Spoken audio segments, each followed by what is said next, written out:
Buenas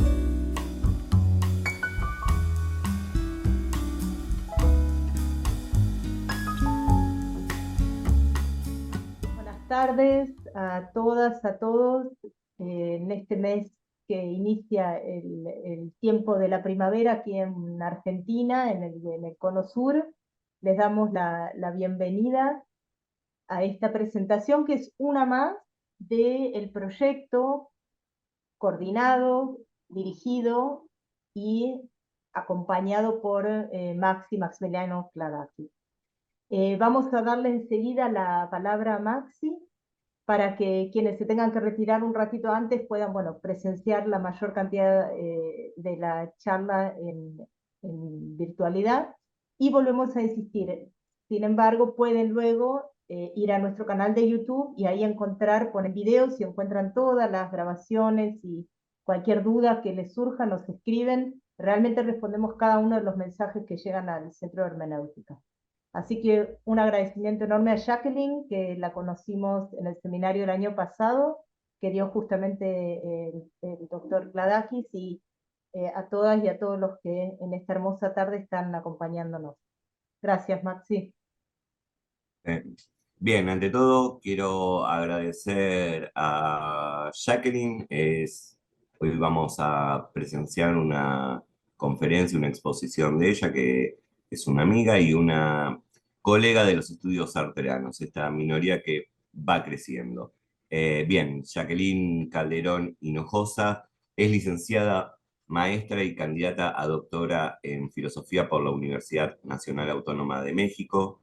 Sus áreas de interés versan sobre la filosofía de la cultura, el psicoanálisis, y se ha especializado en el pensamiento del filósofo francés Jean-Paul Sartre. Ha realizado estancias de investigación en el Instituto Gino Germani de la Universidad de Buenos Aires en Argentina en el año 2015 y en la Universidad de Zaragoza en España en el año 2019. En la actualidad se dedica a escribir su tesis de doctorado, a la práctica clínica privada, y es miembro adscripta del Círculo Psicoanalítico Mexicano, donde forma parte de las comisiones de Red Clínica y Formación Permanente. El título de su exposición es La mala fe del psicoanálisis, la conciencia. Muchas gracias, ya te lo digo de vuelta, por estar presente, Jacqueline. Te doy la palabra. Hola, ¿qué tal? Muy buenas tardes a todas y a todos y a todos.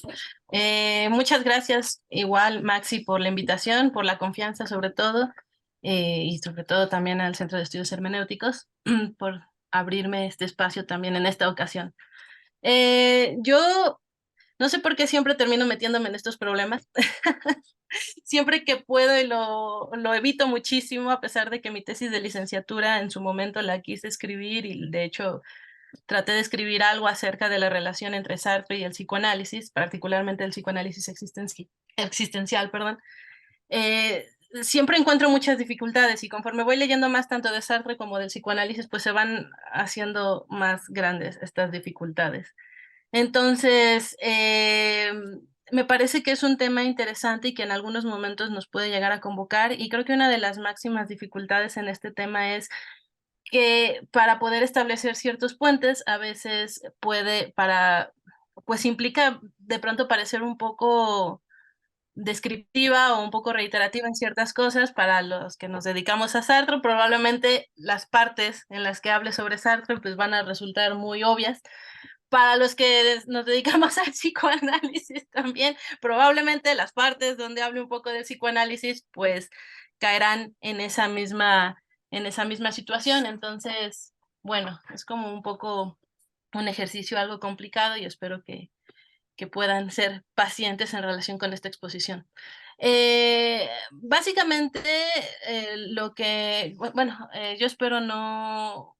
Maxi, no sé, me habías comentado que tengo aproximadamente unos 40 minutos para poder hacer la exposición, Mm. para dar tiempo a intervenciones y a la discusión y todo. Si ven que me empiezo a pasar de ese tiempo, por favor avísenme para poder dar prioridad, obviamente, al diálogo. Entonces, bueno, pues Para empezar, yo creo que algo que es bien sabido es que la crítica por excelencia que esgrime Sartre contra el psicoanálisis es aquella relativa a la idea de inconsciente, ¿no? Y cuando nos acercamos al texto freudiano, salta a la vista de manera inmediata que eso que Sartre describe como inconsciente dista de alguna u otra forma de lo que Freud desarrolla a lo largo de toda su obra. Esto sin siquiera considerar todas las escuelas y personajes importantes dentro del movimiento psicoanalítico que obviamente han contribuido a la construcción de este edificio teórico. Y si bien en este caso, pues somos conscientes de que en tanto que Sartre no se interesa tanto, bueno, esto es como algo que, no sé si a veces es un poco la salida fácil de los que nos dedicamos a Sartre, o, o finalmente es algo muy cierto, ¿no? O sea, Sartre se caracteriza mucho por este pensamiento un poco parasitario en el cual se puede adentrar mucho en la lectura de algunos autores, pero de pronto agarra, pues sí, o sea, no tiene como un compromiso teórico fuerte o muy estricto en relación con lo que está tomando de otros autores y entonces lo ocupa para él poder construir su propio edificio teórico. Y pues por supuesto que en el caso del psicoanálisis algo de eso también suscita, ¿no? Para aquellas personas pues, que se han dedicado más al pensamiento de Sartre, pues, puede llamar la atención el título que he dado justamente a esta presentación, cuando es sabido que la crítica central que Sartre enarbola para el psicoanálisis es sobre la noción de inconsciente, no tanto sobre la noción de conciencia, ¿no? Y que de alguna u otra forma, al menos cuando uno se está acercando al psicoanálisis existencial, que es donde directamente él aborda esta discusión, Em, pareciera que casi que esa es como la crítica más fuerte que hace, es como el punto incómodo para Sartre, ¿no? Como que incluso cuando uno está leyendo la sección del psicoanálisis existencial, se va dando cuenta de que en realidad no hay mucho distanciamiento, o sea, que Sartre trata de recuperar lo que sea que él esté entendiendo en ese momento por el método psicoanalítico, particularmente está pensando en él en Freud, ¿no? Pero bueno, él como que discute particularmente esta noción de inconsciente, no le gusta, le resulta muy incómoda, como que incluso en el momento en el que está escribiendo o que presenta la sección del psicoanálisis existencial, parece que recupera tantas cosas del psicoanálisis, que parece que todo va tan bien, que parece que todo es tan entusiasta para él, y de pronto llega la noción de inconsciente, ¿no? Que pues, tajantemente clasifica como una cuestión, una actitud de mala fe, y que esa es la razón principal por la cual él pues no la puede recibir en su pensamiento. Lo cual es muy curioso porque justamente algo que caracteriza a todas las escuelas psicoanalíticas es que sin importar de pronto en qué aspecto de la teoría freudiana estén dando mayor peso, lo que sí es que se acepta que la noción de inconsciente está ahí presente, ¿no? O sea, no importa si son psicólogos del yo o si es desde la perspectiva lacaniana, kleinianos, en fin, lo que está a la base siempre es la noción de inconsciente. Entonces, justamente eso es lo que Sartre no recibe, pero justamente esto lo hablábamos en algún momento cuando fue la intervención de Thais la ocasión anterior, y hablábamos de que, bueno, yo le preguntaba a Thais, no sé, como, ¿por qué utiliza entonces la palabra psicoanálisis? ¿Por qué psicoanálisis existencial y no psicología existencial? Thais por ahí decía que, bueno, pues probablemente porque lo que Sartre estaba considerando como psicología era psicoanálisis, ¿no? Yo pienso que debe tener como una razón un poquito más, no sé, probablemente porque él encuentra en el psicoanálisis más aspectos de los cuales él puede beber que realmente rechazar, y que a lo mejor siente que su método, con excepción de la parte del inconsciente, es muy similar a lo que sucede en el ejercicio psicoanalítico. No lo sé, eso como ideas que me han ido surgiendo a partir de la reflexión, a partir justamente de la lectura que he estado haciendo de estos textos, ¿no? Em, pero bueno, denme un segundo.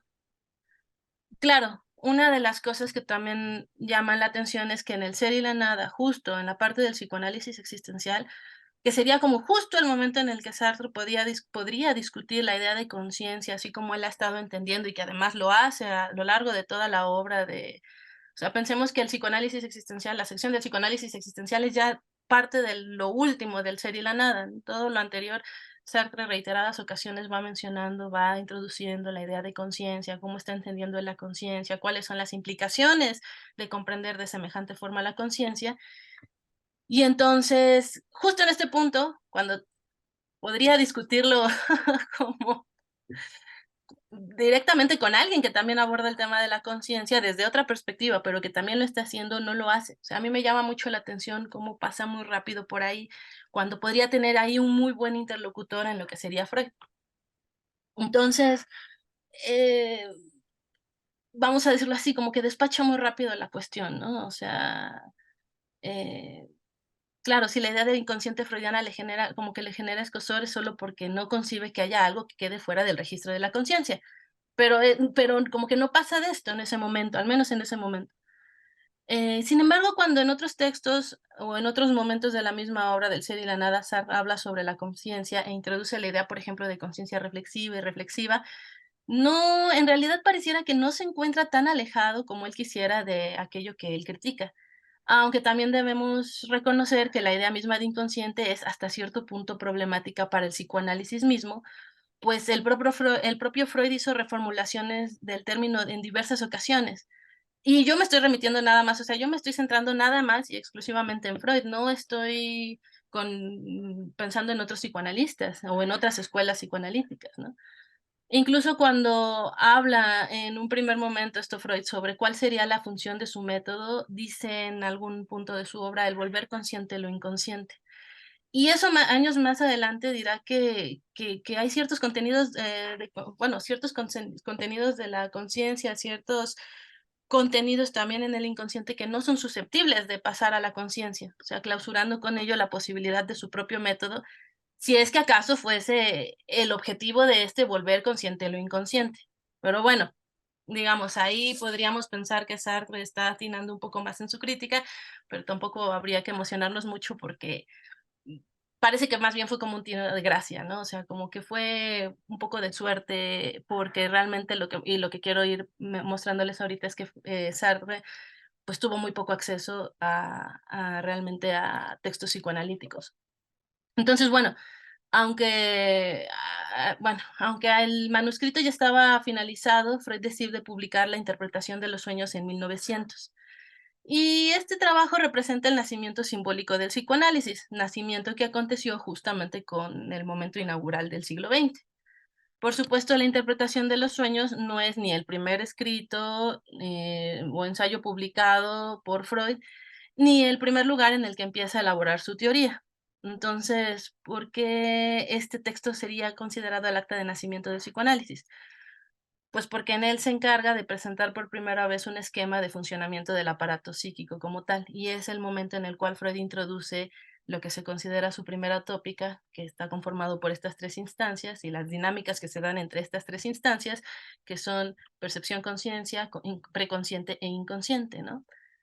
Pero no deja de llamar la atención que, bueno, pues este texto con este nombre tan peculiar, ¿no? Como reproduciendo un poco el texto antiguo de Artemidoro, de la interpretación de los sueños, pues, o sea, ¿por qué, no? ¿Por qué en un texto intitulado La interpretación de los sueños, Freud es donde da nacimiento al psicoanálisis? Porque es ahí donde él establece esta primera formulación del aparato psíquico. Y pues, claro, ¿no? O sea, porque para Freud los sueños son la vía, él lo dirá en diferentes momentos también de su obra, pero los sueños son la vía regia para el inconsciente. Por supuesto, para comprender qué entiende Freud por inconsciente, le fue necesario explicar qué lugar ocupaba la conciencia dentro de toda esta dinámica anímica. Es así como la elaboración y presentación del esquema del aparato psíquico, que tiene lugar en el capítulo 7 de la interpretación de los sueños, procura dar cuenta de por qué el estudio de los sueños, que son fenómenos ligados a la lógica peculiar del inconsciente, se vuelve fundamental justamente para sacar a la luz ese otro modo de accionar que no se rige por las leyes de la lógica ni de lo que comúnmente se puede entender como racionalidad, ¿no? Es muy interesante que últimamente he estado encontrando en diversos textos, por ejemplo, bueno, esto lo he hablado mucho con Thais, con Maxi, hay en el grupo de investigación en el que estamos ahí formando parte, hay diferentes,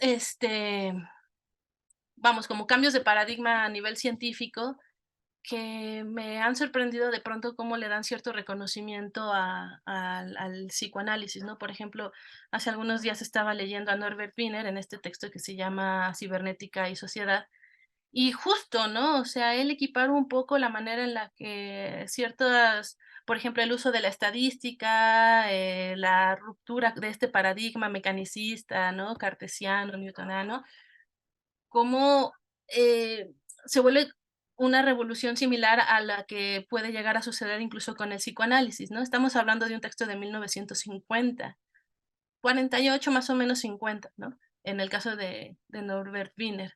Y me ha llamado la atención en algún momento también cuando he leído al propio Sartre, que hay diferentes momentos en los cuales él sí está apostando por estas otras formas de racionalidad o por lo que comúnmente se podría concebir como no racional. Entonces, por ahí, para empezar, me parece que habría sido un acercamiento interesante el que Sartre podría haber elaborado hacia el bueno, con el psicoanálisis, si no hubiera tenido tan marcado en ese momento este paradigma racionalista, que finalmente responde a la manera en la que en Francia, a finales del siglo XIX, principios del XX, pues enseñaba filosofía, ¿no? O sea, cuál era el modelo filosófico preponderante en ese momento, y sobre todo en Francia, pues justamente la filosofía cartesiana, ¿no? Pero bueno, antes de la interpretación de los sueños, voy a volver un poquito con Freud, que estos datos a mí luego me gusta presentarlos porque, no sé, siento que caen en ciertas obviedades materiales que a veces nos ayudan a comprender diferentes las cosas, ¿no? Pero bueno, la interpretación de los sueños está en las obras completas editadas por Amorortu, son el volumen 4 y 5 en las obras completas de Freud, ¿vale?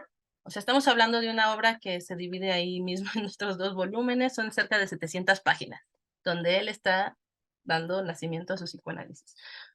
De nuevo, volumen 4 y 5, es decir, hubo un primero, un segundo y un tercero que se escribieran. Y si parece muy obvio, es justamente porque no es que de pronto la teoría psicoanalítica pues haya surgido ahí ex nihilo, quién sabe de dónde. Creo que sí es importante atender sobre todo estos antecedentes, ¿no? Finalmente, Freud ya había estudiado diversos fenómenos que fueron los que le condujeron a escribir esta obra de la que hablamos hace unos instantes. Lo que encontramos del volumen primero al tercero en esa compilación, que son las obras completas, son diversos textos escritos a lo largo de las últimas 2 décadas del siglo XIX. Menciono esto pues porque, no sé, o sea, hay un punto en el que a mí me parece un poco risible que, siendo la noción de inconsciente el elemento fundacional y central dentro del psicoanálisis, Sartre lo critique, siendo casi el único motivo de rechazo de esta teoría el que la idea de que algo quede fuera de la conciencia le parezca inconcebible. Es decir, me parece que es una forma de comprender el inconsciente muy ramplona, en pocas palabras. Y lo digo con todo el dolor de mi corazón porque Maxi, Thais, Facundo que anda por ahí saben que mi corazón es de Sartre. Pero bueno, ¿por qué al mismo tiempo Sartre no parte en algún momento de la manera en la que Freud está comprendiendo la conciencia? O sea, también esa es una pregunta que en algún momento yo me planteaba. ¿Por qué salta directamente, lo despacha tan rápido? En realidad, si ustedes leen esas secciones, no le destina mucho tiempo Sartre a ello.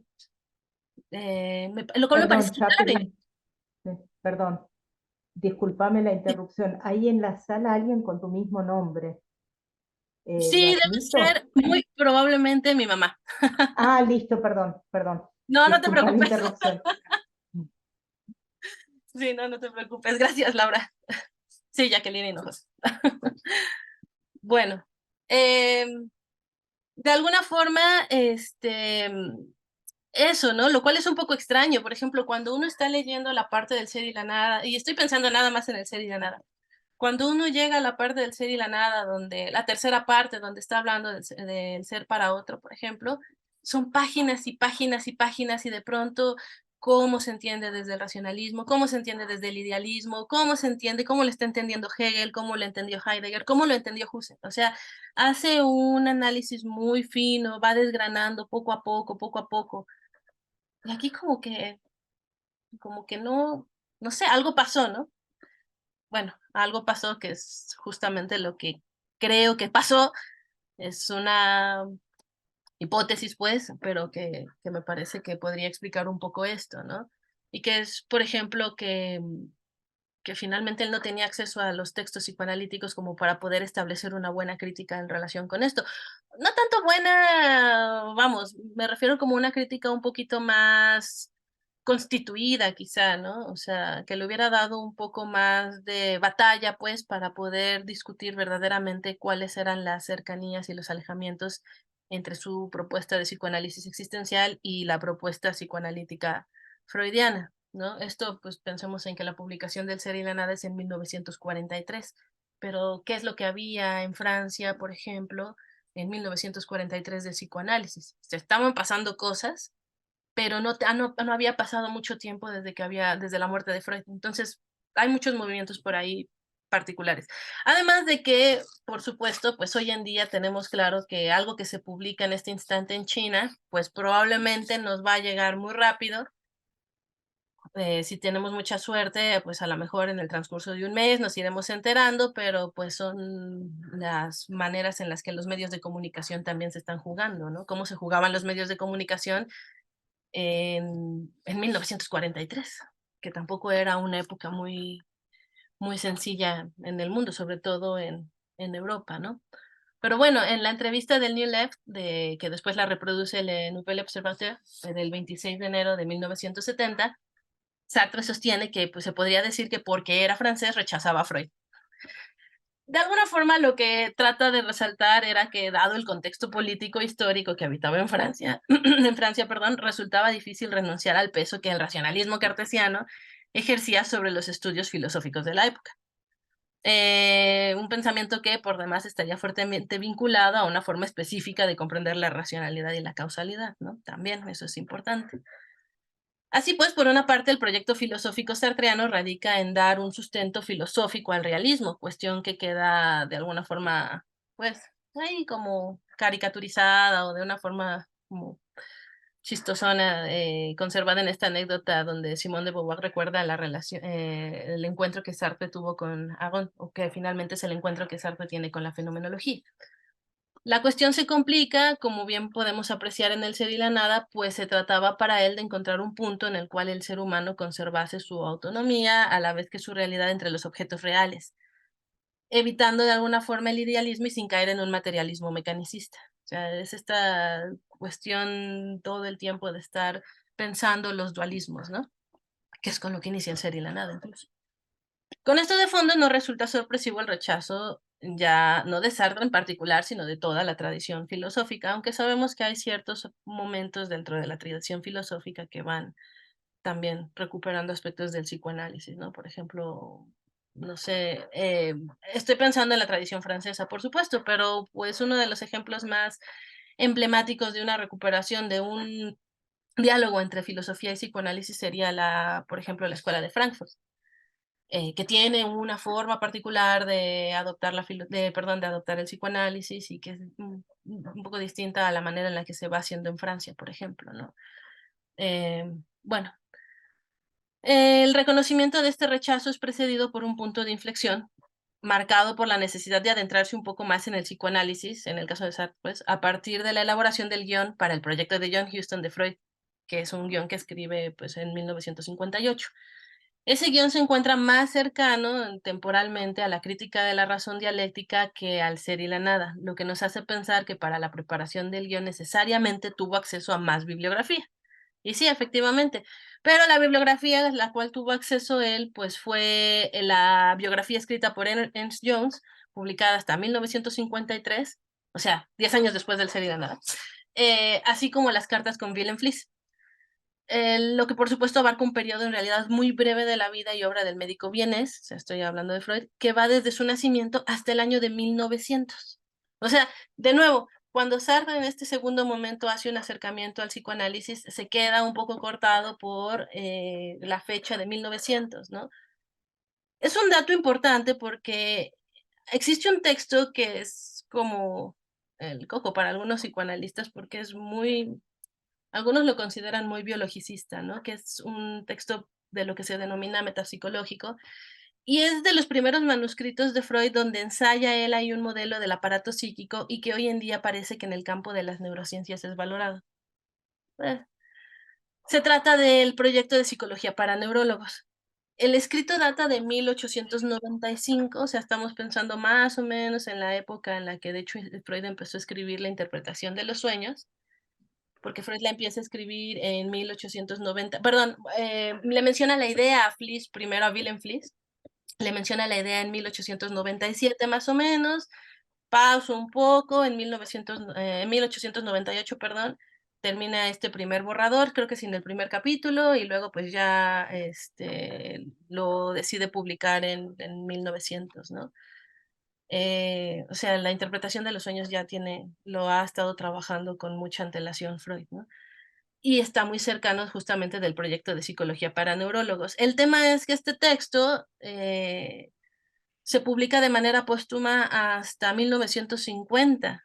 Entonces es difícil que se publique en alemán, me imagino. O sea, no sé en qué momento habrá llegado propiamente a Francia. Sabemos que obviamente mucho de lo de Freud también llegó a Francia antes de que existieran todas las traducciones, o bueno, la traducción de su obra completa, pues a partir de los seminarios de Jacques Lacan. Entonces también es una forma de acercarse obviamente a los textos freudianos, pero bueno, sigue siendo un acercamiento indirecto a partir de los seminarios de Lacan, ¿no? Entonces, nada más voy a tratar de hacer voy a hacer algo que no debería hacer, que es tratar de resumir algunos aspectos que me parece que son justo ahí donde se juega el tema de la conciencia en el caso del psicoanálisis, y que quizá podría mantener cierta conexión o no con, con lo que podemos ver de la conciencia en Sartre. Y aquí es donde entro en ese punto que les había dicho. Bueno, para los psicoanalistas probablemente resulte un poco obvio.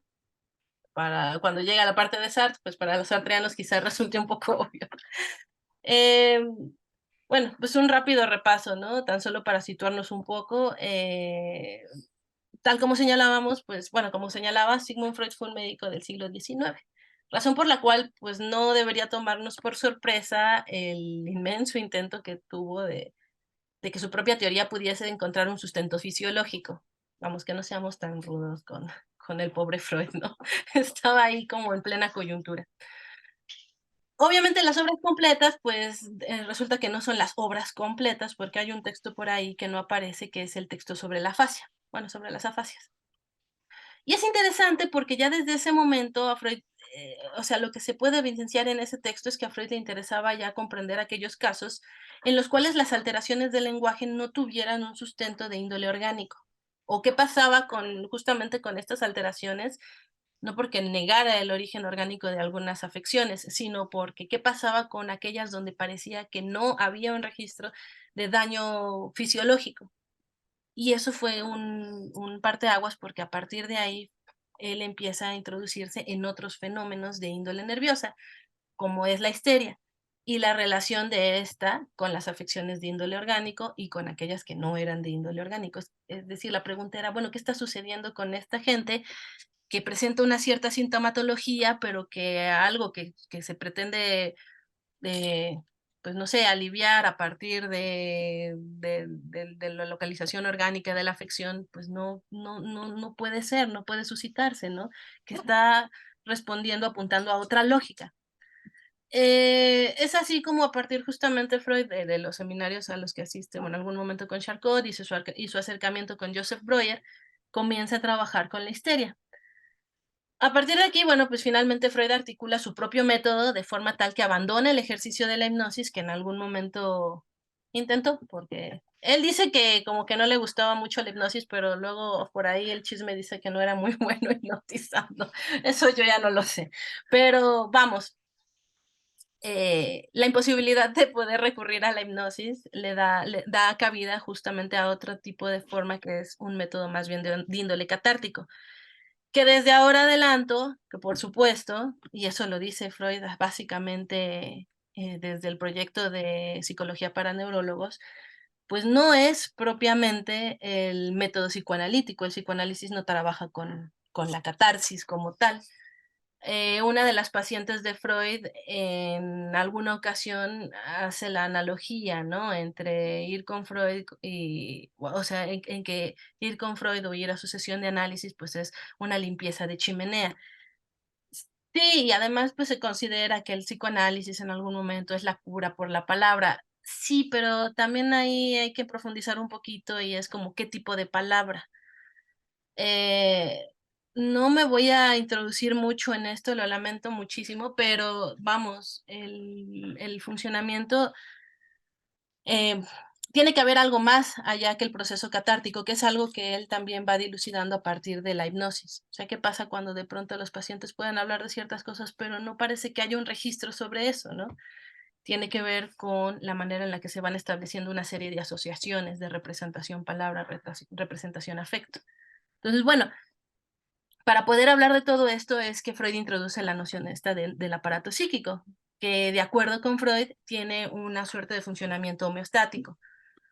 Es decir, funciona a partir de la autorregulación de los estímulos provenientes tanto de su interior como de su exterior, intentando así mantener dentro de sí lo más constantes y equilibrados los niveles de excitación que llegan al individuo. A ver, este es un punto también clave. Insisto, Freud no fue el único que escribió sobre psicoanálisis y, por ejemplo, esto particularmente que estoy mencionando, uno lo puede ir identificando sobre todo en el texto de, bueno, a lo largo de su obra, pero sobre todo vuelve a cobrar mucha relevancia en el texto de Más allá del principio del placer.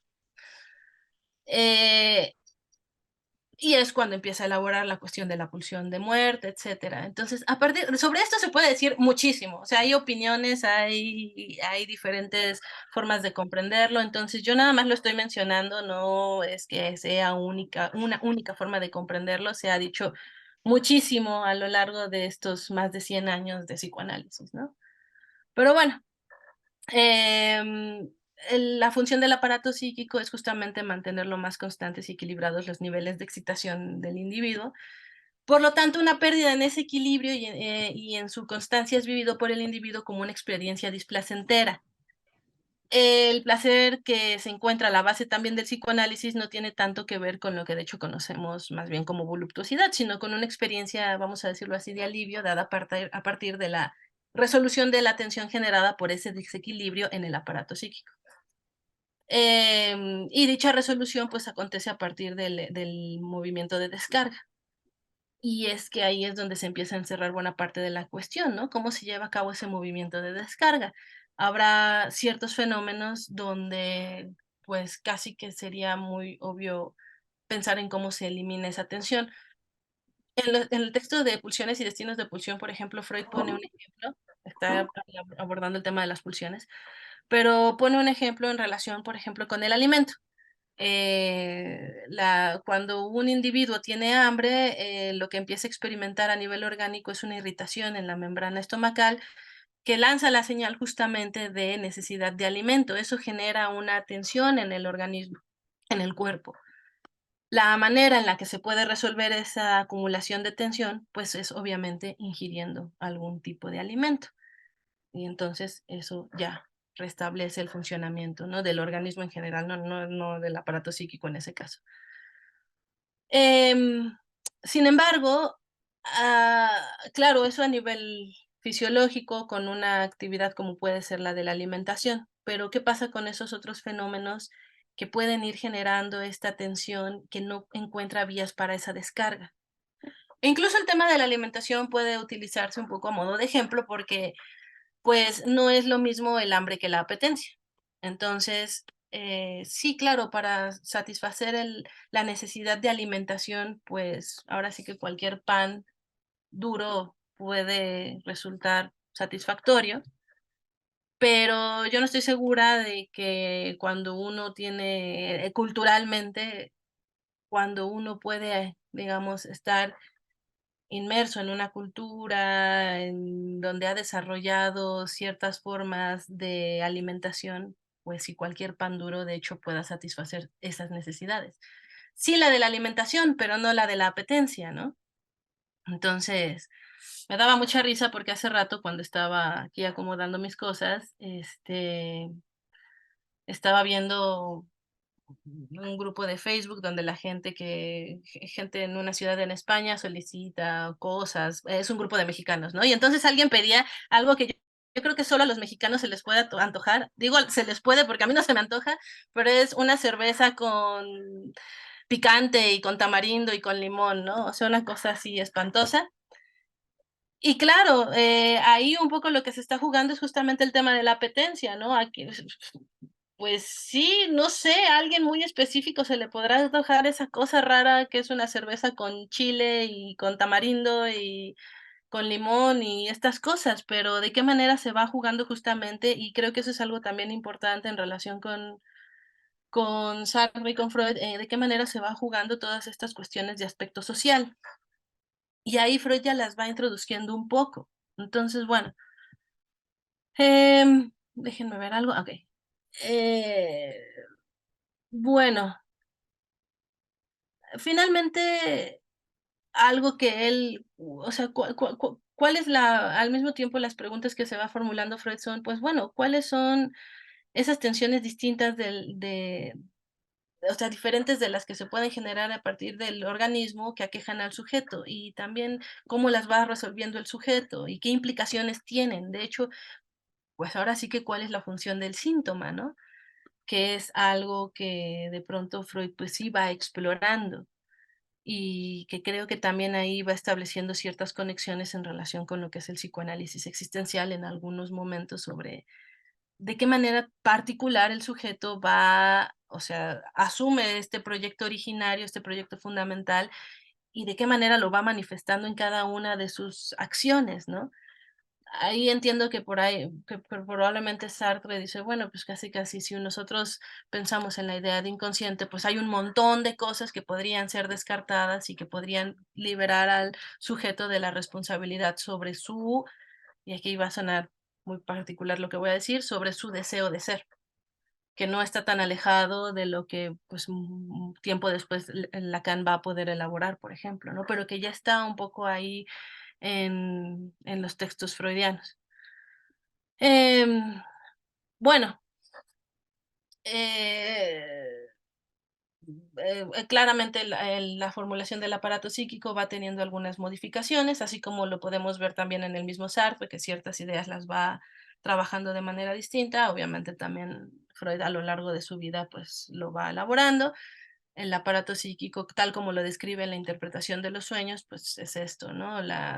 Constituido por estas tres instancias, conciencia o percepción conciencia, preconsciente, inconsciente, y luego ya en la segunda tópica, que es en 1923, va haciendo una pequeña reformulación, ni tan pequeña, que es justamente la de tres instancias distintas, ¿no? Que es yo, ello, super yo.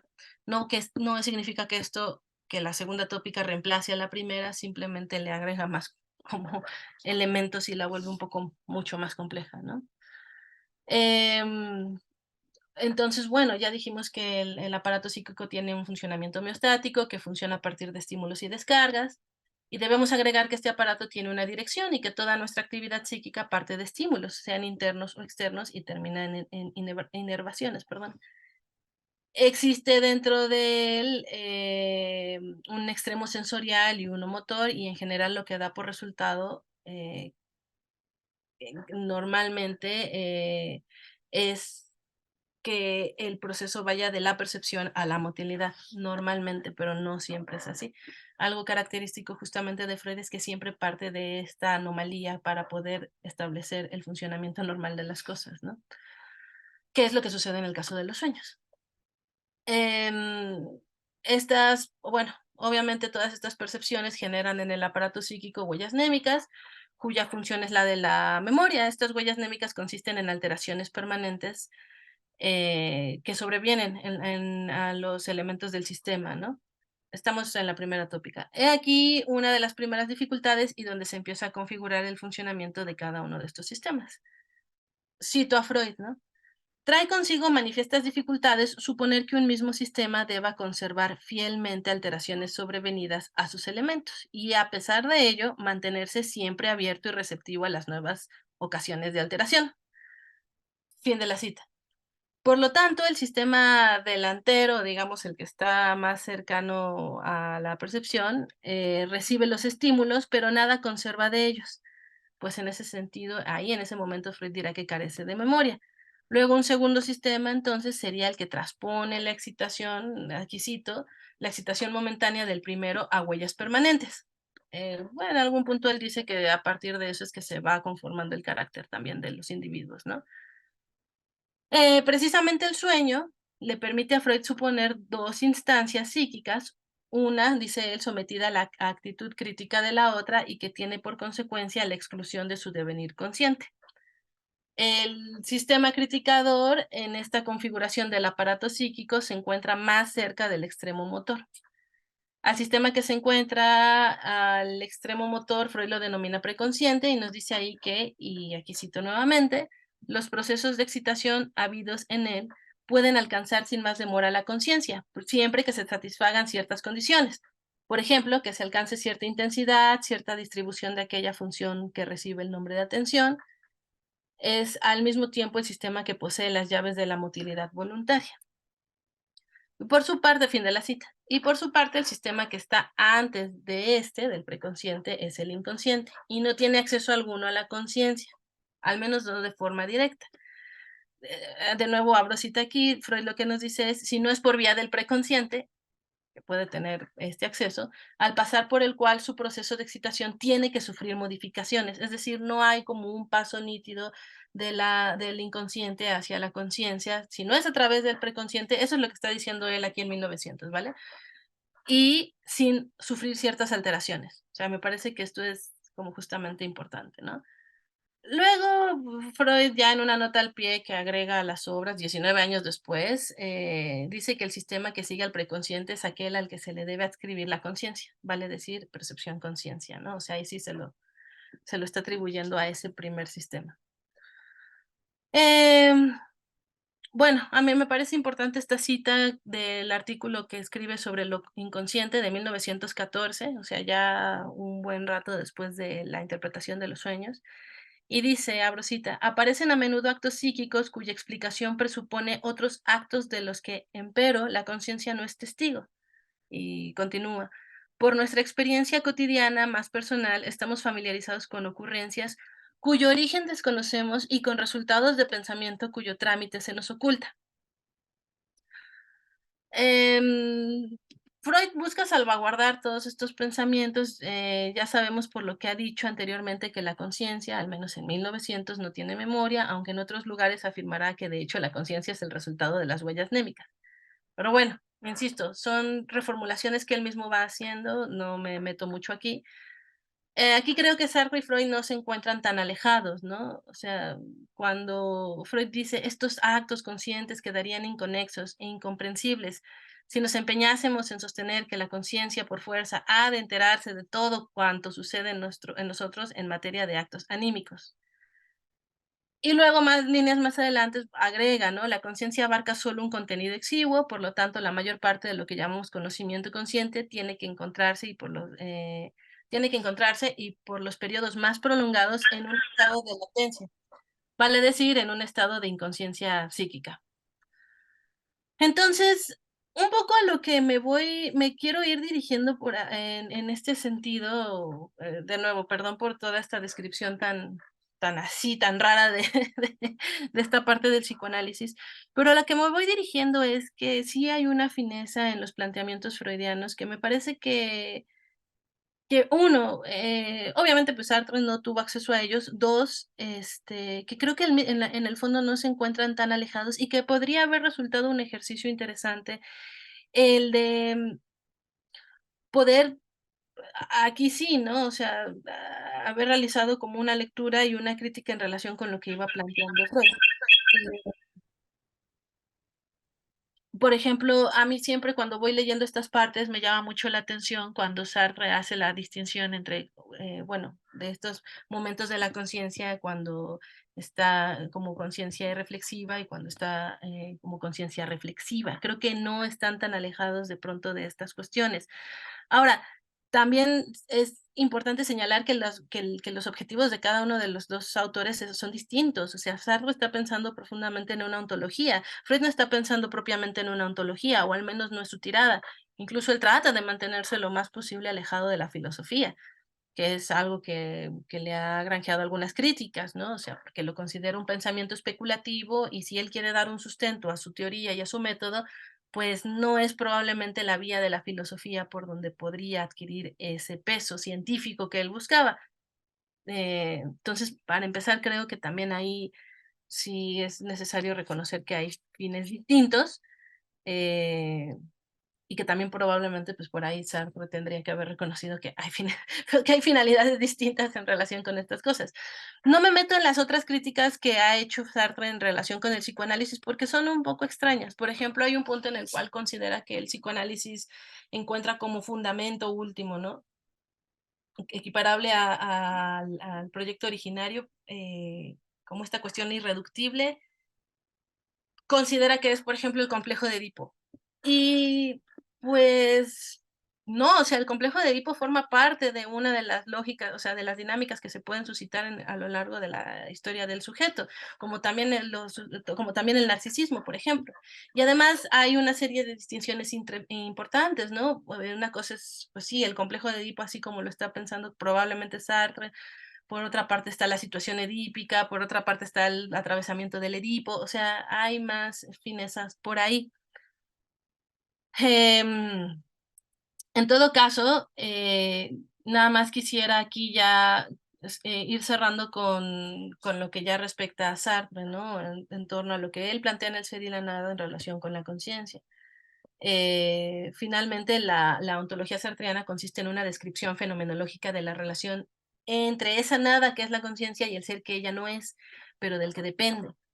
Quizá más exacto sería afirmar que el punto neurálgico de su ontología radica en la descripción fenomenológica de la conciencia y de cómo el ser para sí es consciente, no en el plano fisiológico-psicológico, sino fenomenológico. Ya en la trascendencia del ego, Sartre deja claro que la intencionalidad constituía la característica principal de la conciencia. Toda conciencia es conciencia de algo. Este principio fundamental de la fenomenología trae consigo serias implicaciones. En primer lugar, el rechazar la idea de que la conciencia sea un receptáculo o mero contenedor de representaciones. Niega en ella la pasividad, que es obviamente la crítica que también establece hacia la psicología, ¿no? Decir que la conciencia es conciencia de algo significa, como vemos en la trascendencia del ego también, que la conciencia se arroja fuera de sí hacia el mundo, intenciona un objeto en el mundo. En esa medida, la conciencia es actividad, concretamente actividad reveladora.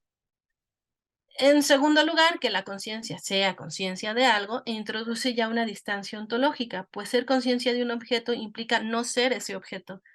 En síntesis, el objeto no entra en la conciencia más de lo que la conciencia entra en él. Y es en esto donde radica su transfenomenalidad. Por lo tanto, el ser que es ese objeto de la conciencia es la condición de toda revelación, ya que para que el algo pueda ser revelado, debe ser. La conciencia depende del ser y sin embargo no es. Es lo que Sartre toma como prueba ontológica de la transfenomenalidad de la conciencia, al afirmar que ésta nace soportada por un ser que ella no es. Asimismo, el ser es transfenomenal en tanto que aparece o es revelado por la conciencia en la serie de sus apariciones, las cuales son infinitas y no se agotan al objeto, ¿no? Aquí, bueno, yo me adhiero mucho a la lectura que hace Hazel Barnes cuando identifica que dependiendo del contexto encontramos tres formas diferentes en las cuales Sartre se refiere al ser.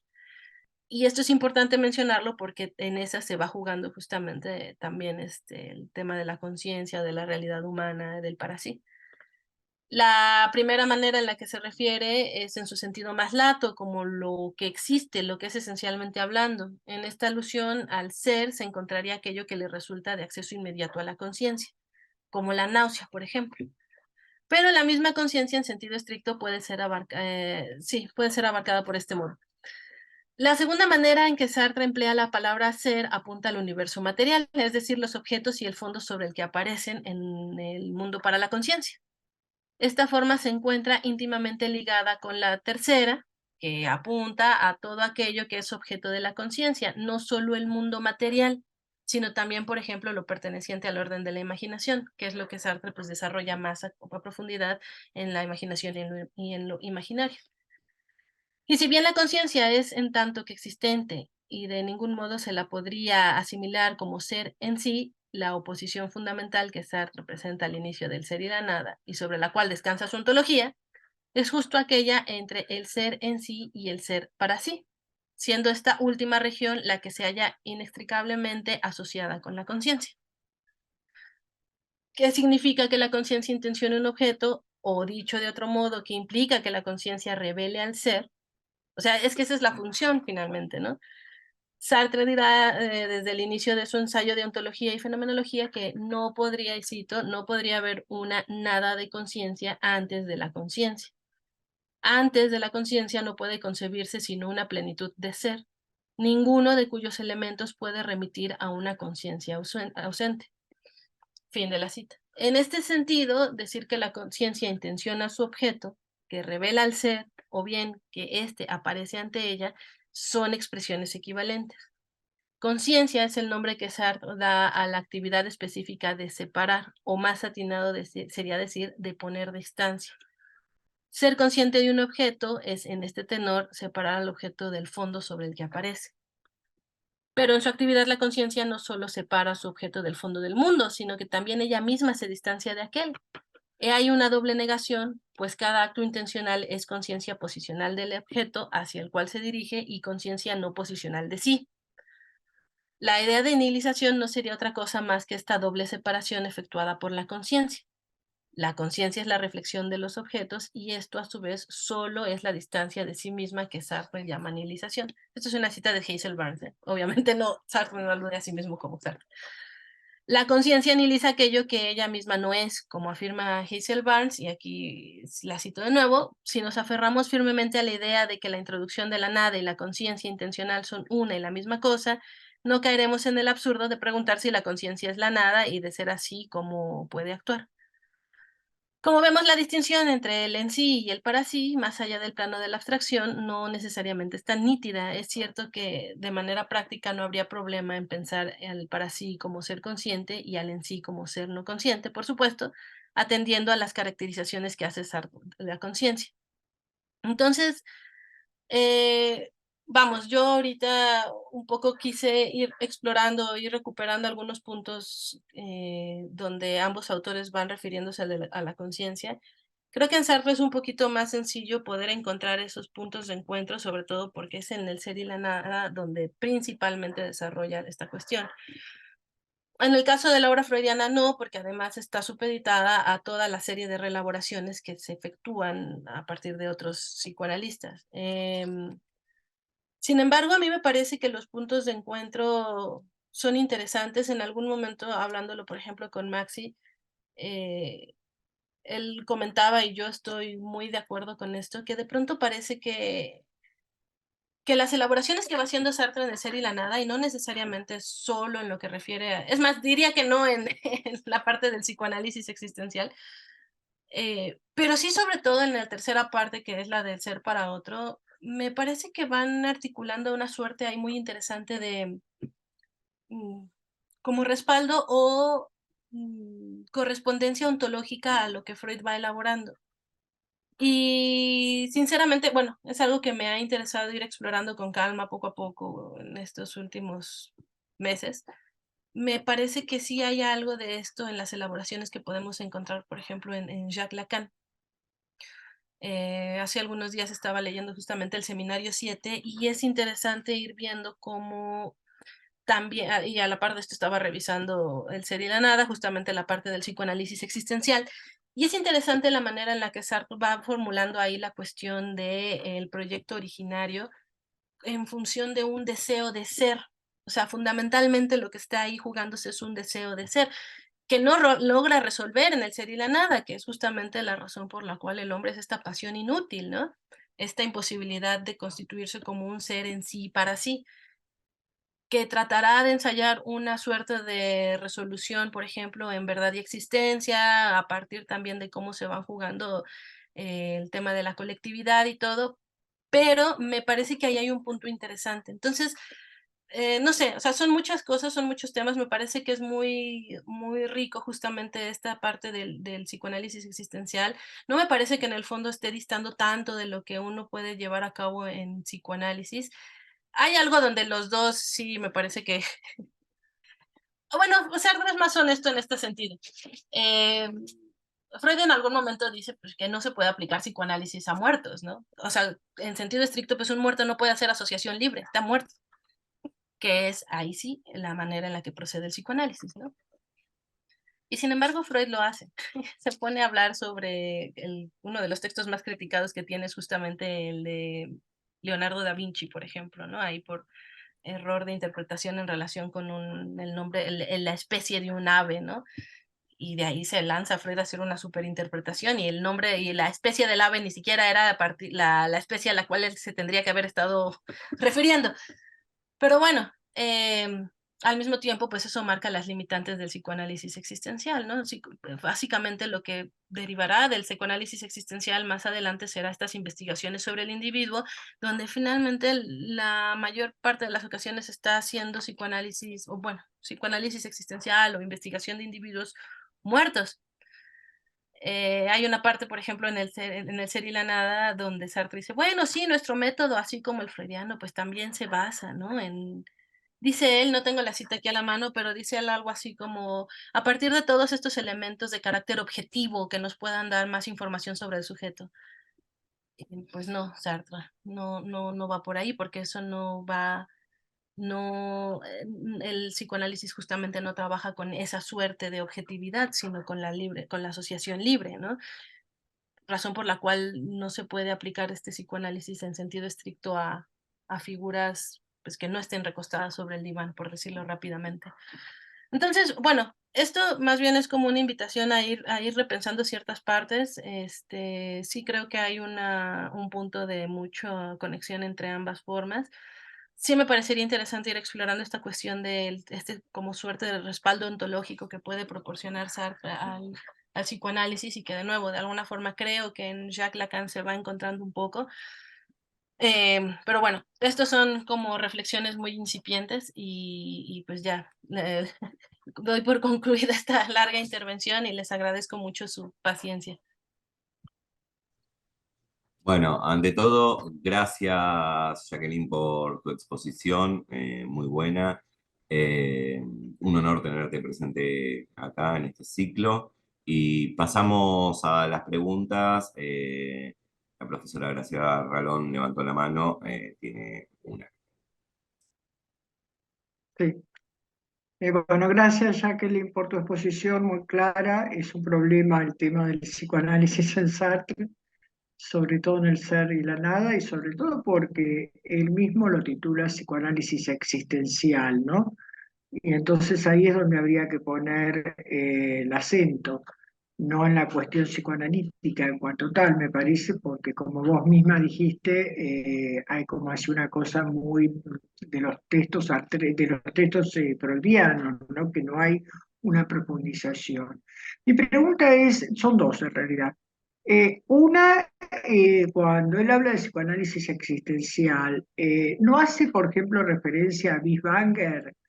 Porque, por ejemplo, Merleau-Ponty, en el capítulo de la fenomenología de la percepción, tiene, bueno, una parte, digamos, ese capítulo fundamentalmente oscila entre la interpretación de Bieswanger, que después va a ser la que va a tomar Heidegger también, y Freud. Esta es una pregunta. La otra pregunta es el tema de la fenomenología, digamos, es decir, Sartre en realidad solo conoce muy poco de fenomenología, ¿no? Es decir, esto lo sabemos, que solo su estadía en Berlín, y bueno, en realidad un texto que uno podría decir fenomenológico por excelencia es La trascendencia del ego o algún otro escrito de ese momento, ¿no? La teoría de las emociones, por ejemplo, que sería sí un texto muy interesante para trabajar desde el punto de vista psicoanalítico, pero es un bosquejo. Digo esto porque justamente el gran problema sartreano, para mi gusto, esto lo discutimos con Maxi, pero bueno, sigue siendo el dualismo sartreano, ¿no? Y es muy difícil decir que el sí podría asimilarse al inconsciente. Fenomenológicamente no conoce, no ha tenido oportunidad, a diferencia de Merleau-Ponty, por ejemplo, o de Ricoeur mismo, de conocer la fenomenología genética. Entonces, este punto de la fenomenología genética es central para, digamos, incluso mismo en Husserl, ¿no? Para un estudio o un acercamiento entre psicoanálisis en el sentido freudiano y fenomenología. Me parece que en el caso de Freud, digamos, se corta por muchos lados la cuestión, ¿no? Y otra cosa que agrego, claro, también es lo que Maxi dice cuando él dice una diferencia central, es el tema de lo arqueológico. que hay en Merleau-Ponty también, digamos, una línea muy también husserliana, de retroceso hacia la raíz, ¿no? En cambio, Sartre, todo esto es difícil de encontrarlo en el ser y la nada. No sé después, yo no conozco la dialéctica, pero la crítica, la razón dialéctica, pero en el ser y la nada ese capítulo, ahora, esto por un lado. Por otro lado, sí me parece muy interesante lo que comentabas respecto al tema del otro, ¿no? Quizás para mí la parte más rica del ser y la nada justamente pase por el comentario, ¿no es cierto?, por el tema del otro, y ahí podría haber, no conozco Lacan, pero como vos acabas de advertir, una beta diferente. Me parece que es lo más interesante para una cuestión psicoanalítica. Sí, esto, que son más varios comentarios también, ¿no?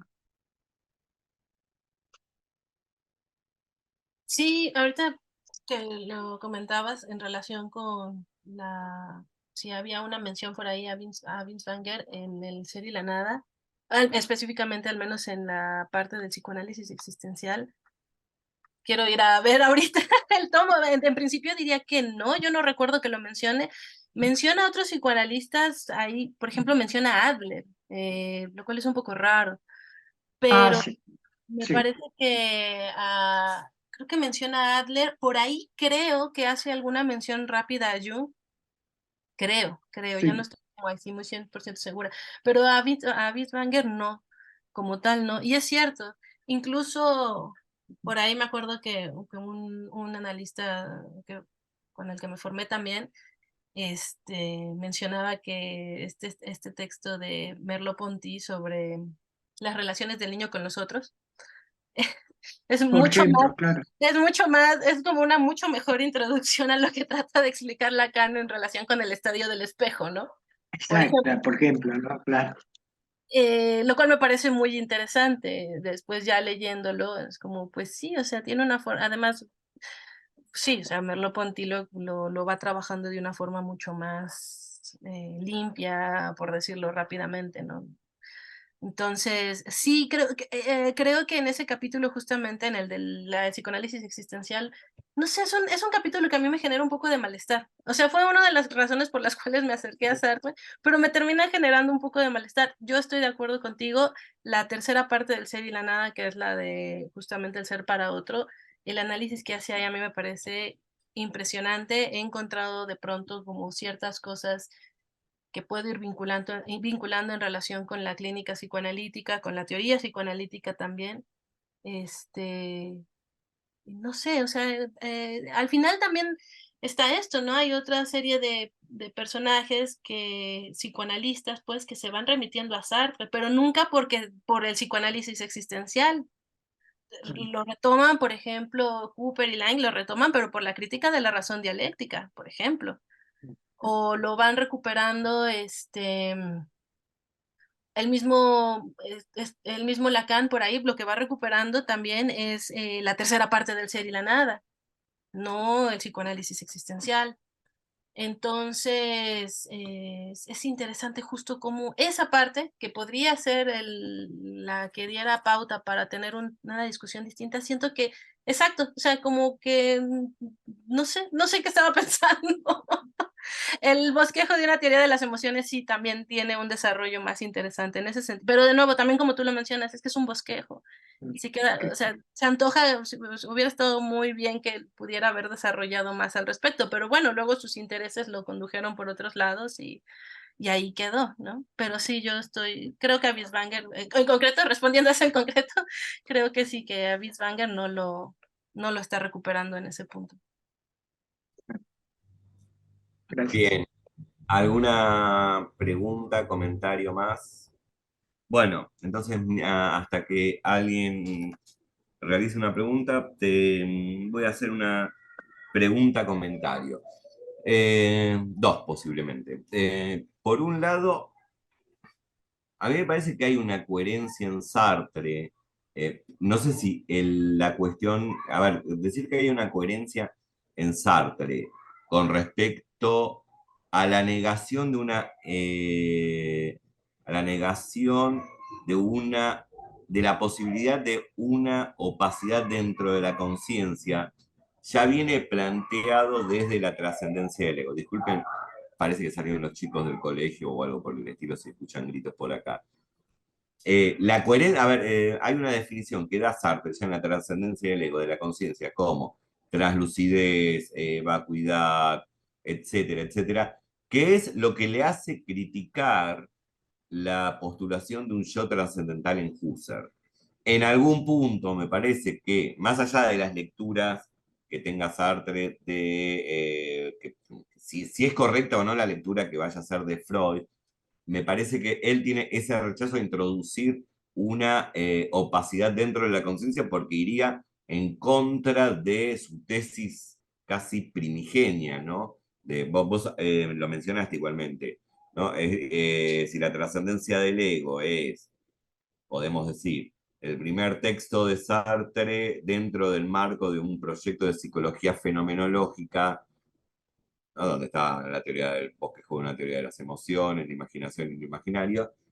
Cuando va hacia el ser y la nada, donde ya intenta establecer una ontología fenomenológica, claro, lo que hace, me parece, bueno, me parece no, lo que hace es llevar la misma concepción de la conciencia que aparece en la trascendencia del ego a una categoría ontológica, incluso empleando ya un lenguaje hegeliano muchas veces, ¿no?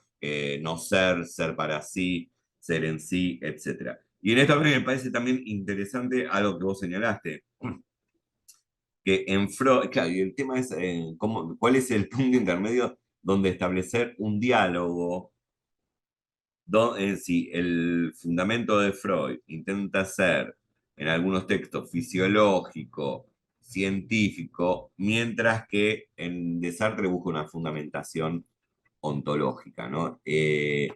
También a partir de lo que decía Graciela, claro, está muy marcado en Sartre la comprensión de conciencia es translucidez, es no ser, es nada, es posibilidad. Me parece que eso es lo que le impide, o no sé si le impide, no estaría dentro de su proyecto la idea de un inconsciente, ¿no? Por lo menos así, porque eso sería introducir una opacidad, etcétera.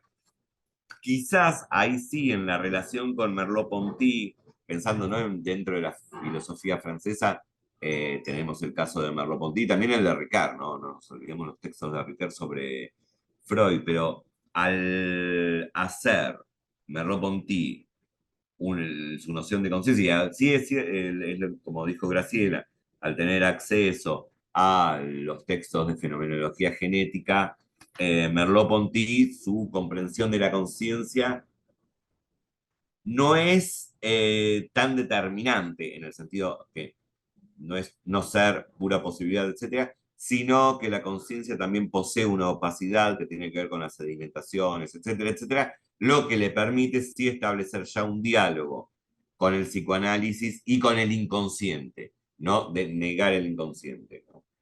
Es un, no sé, pregunta, comentario en torno a si no hay una cuestión de la tesis de Sartre, de la metodología de Sartre, que va a chocar con esta idea que va a plantear la idea de inconsciente. Porque para Sartre es opacidad, pero como también lo es el yo trascendental planteado por Husserl. Y también ver esto, ¿no? En el caso de Merleau-Ponty es una conciencia que es cuerpo, que entonces tiene opacidad, aunque para Sartre también la conciencia es cuerpo, ¿no? Pero donde, claro, está esta cuestión no tan, no sé si dualista, pero no tan definitoria ontológicamente. Eso, nada. Sí, claro, también hay, como tú lo señalas, ¿no? O sea, la manera en la que él está comprendiendo la conciencia como esta, pues sí, como esta translucidez, como algo justamente que no, lo que pasa es que se vuelve como un absoluto, ¿no? Bueno, sí. Bueno, justamente ese es el tema, ¿no? Absoluto, Eh, sustancial. claro, ¿no? Absoluto no sustancial también, que finalmente, ¿cómo? O sea, creo que al mismo tiempo se va volviendo una crítica interesante hacia la filosofía sartreana, o sea, concebir si verdaderamente todo es esa traslucidez o si de hecho no hay ciertas regiones de la realidad, pues, donde justamente sí se introduce esa opacidad, o sea, ¿qué sucede con esas regiones? ¿Cómo se va a lidiar con eso? Porque más bien parece que hace un movimiento ahí muy de descartarlo y entonces ya no generar demasiada problemática en relación al sustento de su teoría. Pero de hecho yo no estaría tan segura de que así pudiera ser, ¿no? Que es a lo mejor lo que a mí me llega a suceder cuando leo por una parte cuestiones de psicoanálisis y luego salto a Sartre. Digo, sí, o sea, de verdad todo es tan traslúcido, tan diáfano, tan claro, tan transparente, tan así.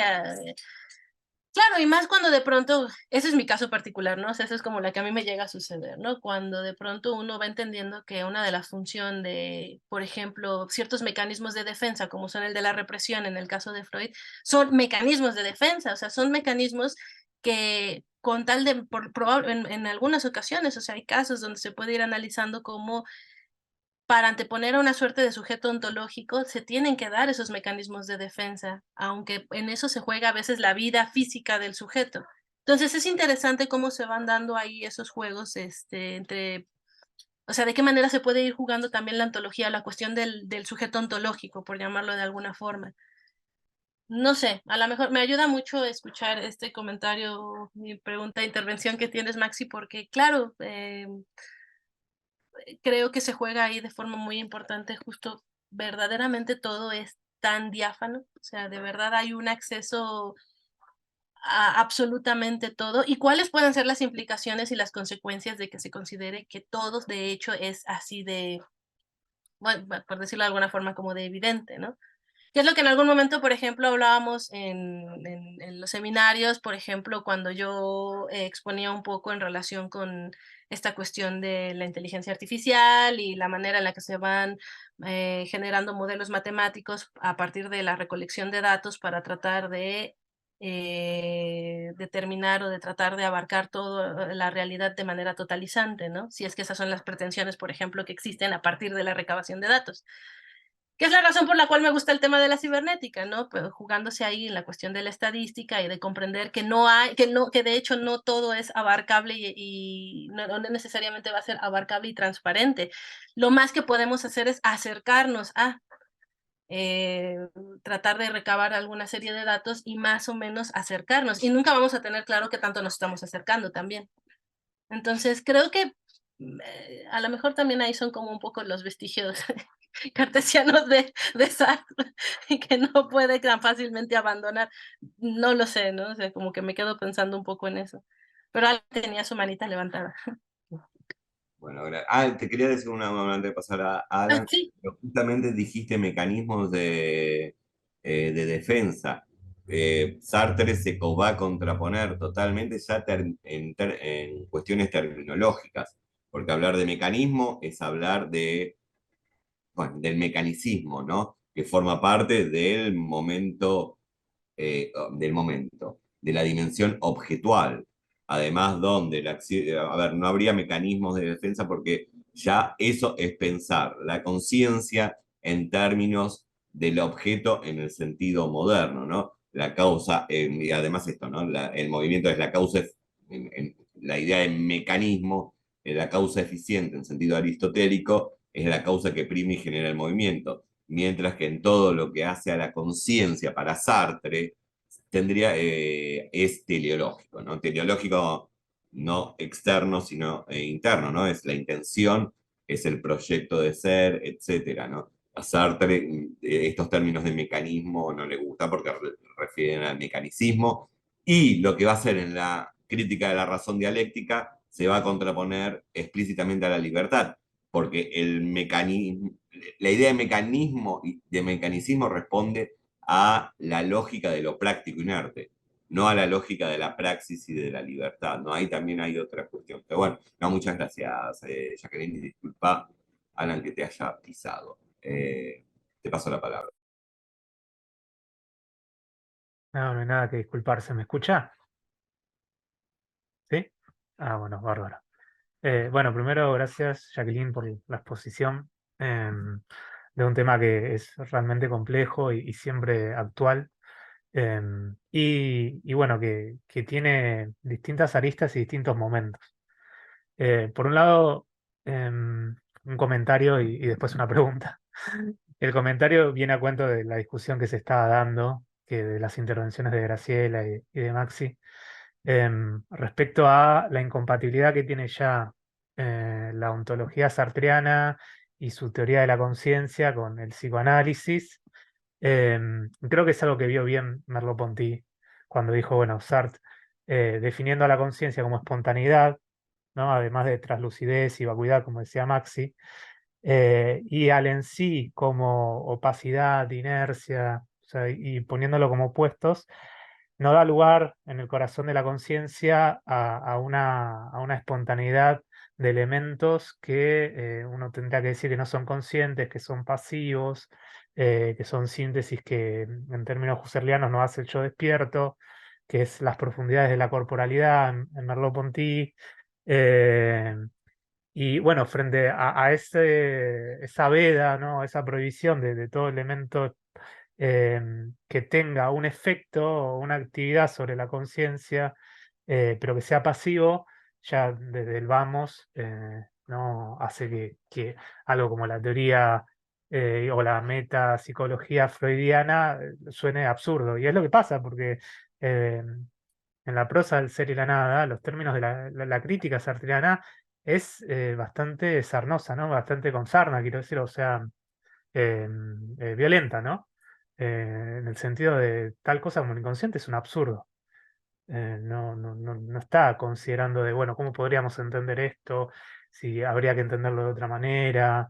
No, las críticas van a eso, que ya están en el bosquejo de una teoría de las emociones, en la trascendencia del ego. Y bueno, y ese dualismo, el ser y la nada, que bueno, que hay que ver también cuánto se sostiene en la obra. Yo tengo la opinión de que siempre se está desquebrajando. Y Merleau-Ponty también, bueno, lector increíble de Sartre, ¿no?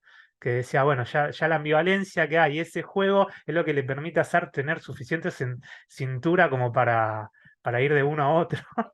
Pero bueno, ya complica todo. Y creo que después en obras futuras eso va desapareciendo. Y si leemos el Saint-Genet, Crítica de la Razón Dialéctica o el Idiota de la Familia, ya ese esquema tan rígido, dualista, no es tal, ¿no? Eso era para nada, sumar al debate. Y si querés hacer algún comentario sobre eso, hacelo, Jackie. Pero lo que te quería preguntar es algo que siempre me pregunto yo sobre la sección del psicoanálisis, el ser y la nada, y es cuál es la finalidad que tenía Sartre en mente a la hora de establecer una base de un nuevo método o una doctrina que reemplazaría el psicoanálisis tradicional de raíz freudiana. Si se trata de una terapéutica que se pueda implementar, si hoy en día, quizá no era la intención de Sartre, pero se podría recuperar, ¿no? De la práctica psicológica, terapéutica, algo de esto, y si vos lo recuperás y te parece interesante, conoces grupos o gente que lo hace, o si tenía otro tipo de propósito, ¿no? Yo siempre hablo de que también el psicoanálisis existencial esto es una herramienta metodológica narrativa para poder explicitar el proyecto de vida de una persona y también está cerca de la literatura, además de la psicología. Es algo que hablé hace poco, pero bueno, me gustaría escuchar tu opinión, ¿no? De cuál es el objetivo que tiene, o sea, la función que tiene este psicoanálisis existencial. Muchas gracias, Alan. Voy a pasar directamente a esto que comentas, porque en relación con lo otro, me parece que sí, como que son formulaciones muy interesantes ahí donde se hace necesario el diálogo que establece también Merleau-Ponty. Eh, creo que se vuelve fundamental. Ahorita he reflexionado tanto porque no he estado muy cercana a personas que trabajen tanto a Merleau-Ponty que de pronto dialogando con ellas me hayan señalado estos puntos de encuentro. Más allá de la que de pronto se trata de establecer de, ay, sí, pues tenían una relación muy cercana y se pelearon. Entonces, como que saliendo ya del ámbito del chisme, es muy interesante, ¿no? Que es algo que también he estado hablando últimamente con Maxi en relación con mi investigación de doctorado y que digo, bueno, pues ya es momento de hablar con Merleau-Ponty también, que sí, que estoy descubriendo que es un gran interlocutor de Sartre. En relación con lo otro, es muy interesante, creo que eso es como justamente, bueno, gente que conozca que trabaja cuestiones de psicoanálisis existencial, pues ahí está, ahí, ¿no? Pero que es otra cosa que ella misma lo ha señalado, ¿no? Y nos lo compartía en su intervención de la ocasión anterior, hace 2 semanas, ¿ves? Justamente de cuáles los métodos son distintos. A mí me parece, bueno, creo que justamente ahí es donde yo de pronto he encontrado como este eco ontológico que de pronto se va planteando ya en formulaciones psicoanalíticas, insisto, ya muy posteriores. De nuevo, yo estoy pensando en este instante así porque lo tengo más fresco y porque es lo que está en la cuestión que refiere a la ética del psicoanálisis, por ejemplo, que son temas que se trabajan y que en el caso del seminario 7 de Lacan, él va haciendo un desarrollo muy interesante y en diferentes también momentos de su enseñanza, ¿no? Hay un momento en el psicoanálisis existencial donde Sartre va diciendo, bueno, pues sí tiene que ver el psicoanálisis existencial, el método que tiene que ver con el estudio de estos fines que se va planteando el sujeto, ¿no? Rápidamente hay un momento en el cual estoy tratando de buscar la cita, no la tenía preparada, pero bueno, si la encuentro ahorita rápidamente, con gusto la comparto exactamente, ¿no? Es interesante porque no sé en cuestión como terapéutica, así como lo está planteando Sartre, qué tanta cabida podría tener.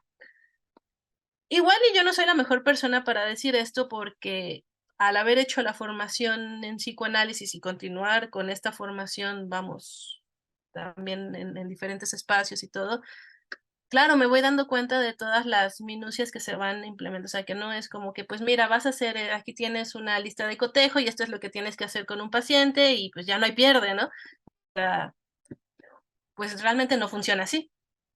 Hay toda una serie de elementos que se van jugando y literalmente, pues algo que le gusta mucho decir a los analistas es caso por caso, aunque de pronto se les olvide que es caso por caso. Pero, paradójicamente, me parece que en el momento en el que Sartre, y esto sí me parece muy enriquecedor de la sección del psicoanálisis existencial, en el momento en el que Sartre está haciendo ahora sí que invitación a partir de este método de la reflexión, él dice del estudio, ¿no? Pero me parece que también es una invitación a la reflexión no lo dice con todas sus letras, o sea, no incurre como en esta, casi como esta suerte de imperativo, ¿no? Pero es una invitación finalmente a pensar en de qué manera cada uno de los sujetos está constituyendo su proyecto originario, o de qué manera considera que puede apuntar a ese proyecto originario. Y en el momento en el que, y creo que es una manera muy bella de en un momento, en una época muy difícil de guerra, de tratar de decir, bueno, ¿qué estamos haciendo nosotros con nuestra vida y qué es lo que, o sea, hacia dónde está apuntando esto? O sea, me parece que es un acto político, sobre todo. Me parece que es un acto absolutamente político por parte de Sartre, sin poder ponerlo con todas sus letras, porque bueno, ¿qué hubiera sucedido en ese momento si él hubiera escrito con todas sus letras? Bueno, pues miren, o sea, ¿qué es lo que está sucediendo? O sea, sutilmente va dejando a lo largo del ser y la nada estos ejemplos. Ya en la crítica de la razón dialéctica sí es más, es eso, ¿no? Es como más belicoso, pero de alguna forma, bueno, es más directo, pues, pero en el ser y la nada no.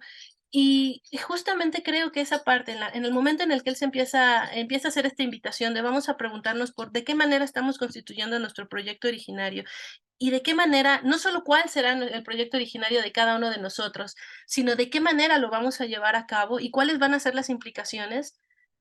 Al mismo tiempo, claro, por eso hace una crítica tan fuerte, ¿no? En relación con esto que él denomina los grandes ídolos explicativos de la época.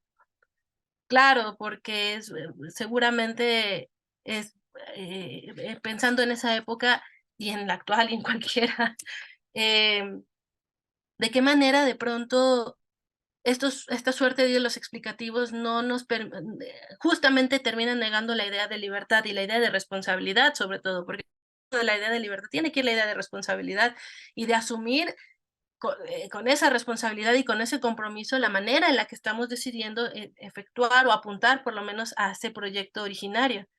Entonces, como tal, digamos, si tuviera que plantearlo como, puede ser psicoanálisis, pero como cualquier otro tipo de escuela dentro de la psicología, o sea Gestalt, sea cognitivo-conductual, etcétera, en ese sentido me parece que no apunta, que yo creo que no podría tener los alcances de una terapéutica, al menos así como él la está dejando, porque no tampoco la desarrollan, hay muchas cosas, muchos huecos que va dejando ahí, pero sí me parece que pueden ser algo. A ver, en el caso del psicoanálisis yo sí encuentro justamente esta cuestión de, bueno, no con una tirada normalizante de tratar de meter al sujeto en ciertas dinámicas sociales, sino de preguntar, bueno, ¿qué es lo que está pasando? O sea, ¿qué pasa con estas son las dinámicas sociales a las que quieres entrar? Estas son las dinámicas sociales que estás reproduciendo. ¿Qué sucede con ellas? ¿De qué manera las vas asumiendo y qué tanto son tuyas y no de otros sujetos? Que es, por ejemplo, algo que se puede ir encontrando en la tercera parte también del ser y la nada, ¿no? La manera en la que se dan estos vínculos con el otro. Entonces, en términos de terapéutica, probablemente, no sé, supongo que no iba como tal hacia ese punto, pero creo que sí es lo que él en ese momento puede hacer como un acto político, un acto que además no es muy ajeno a lo que sucedía en la época, bueno, en Francia, por ejemplo, ¿no? Ahí tenemos en algún punto también toda esta cuestión de lo que va trabajando Foucault en relación con el cuidado de sí. Valdría la pena preguntarnos si, por ejemplo, el cuidado de sí podría apuntar a una terapéutica. Parece que son elementos que podrían formar parte de una terapéutica o que una disciplina dedicada a este tipo de terapéutica podría para ir reflexionando en su ejercicio propio, ¿no? Pero me parece que, por eso me parece tan importante, a pesar de que lo haya criticado, lecturas sobre el psicoanálisis, por eso me parece a mí tan importante justo estos planteamientos que va elaborando Sartre. O sea, la parte en la cual dice es deseo de ser, o sea, el proyecto originario apunta a identificar este deseo de ser, este modo del deseo de ser, y, y de pronto cómo esto se puede ir identificando también en la manera en la que Lacan va teorizando la cuestión del deseo, y que también se juega, bueno, Lacan dirá que él es freudiano y que haciendo una lectura como la que él hizo de la obra freudiana, pues se irán encontrando estas cuestiones a lo largo de los escritos, pero creo que apunta un poco para allá. Bueno, yo pensaría un poco en relación con esto. Y déjame ver si no, de pronto se me escapó alguna otra. Bueno, eso, que cuál es la finalidad o si podría apuntar a una terapéutica o qué propósito. Y finalmente creo que eso es lo que le permite, claro, hacer las investigaciones biográficas que elabora después, ¿no? O sea, bueno, tú mencionabas, por ejemplo, de Jean Genet, pero, por ejemplo, también están pues todas las que ya identificamos, ¿no? Sobre todo con la de Gustave Flaubert, que iba a decir la de Baudelaire, pero no sé, siquiera le gustó. Pero es un ejercicio de interpretación de conocimiento muy interesante también. Entonces, me parece que una terapéutica se puede ver muy, muy, muy beneficiada de esta reflexión ontológica sartreana. Creo que eso es lo que me parecería a mí muy de encuentro y de diálogo muy enriquecedor. Sin importar la disciplina, o sea, sin importar, digamos, en ese aspecto la disciplina. Yo lo pienso desde el psicoanálisis, pero no sé si desde otras formas de psicología algunas personas lo pudieran encontrar también. Bien, hay una pregunta de José Luis Aguilera. ¿Cómo está? Muy buenas tardes. Muchas gracias por esta exposición. Me clarifica muchos puntos y voy a revisar la grabación cuando la publiquen. Mi pregunta es respecto a tal vez la tesis de Lacan en cómo en el caso Aimé, ella trata la psicosis. Y en alguna reflexión que yo había tenido con un docente muy apreciado de mi parte, se llama Ricardo Parodi. Él estudia cine, psicoanálisis y filosofía, lo relaciona. Él se expresaba en el sentido de que para Hume, por ejemplo, la conciencia es como un delirio en el que se da coherencia a todo un haz de percepciones al que está expuesto el ser humano. Era tal vez en ese sentido, si pudiera tener alguna opinión o ampliar tal vez un poco, pero me llamaba mucho la atención esa parte de relacionar justamente la conciencia con posiblemente un delirio. Gracias.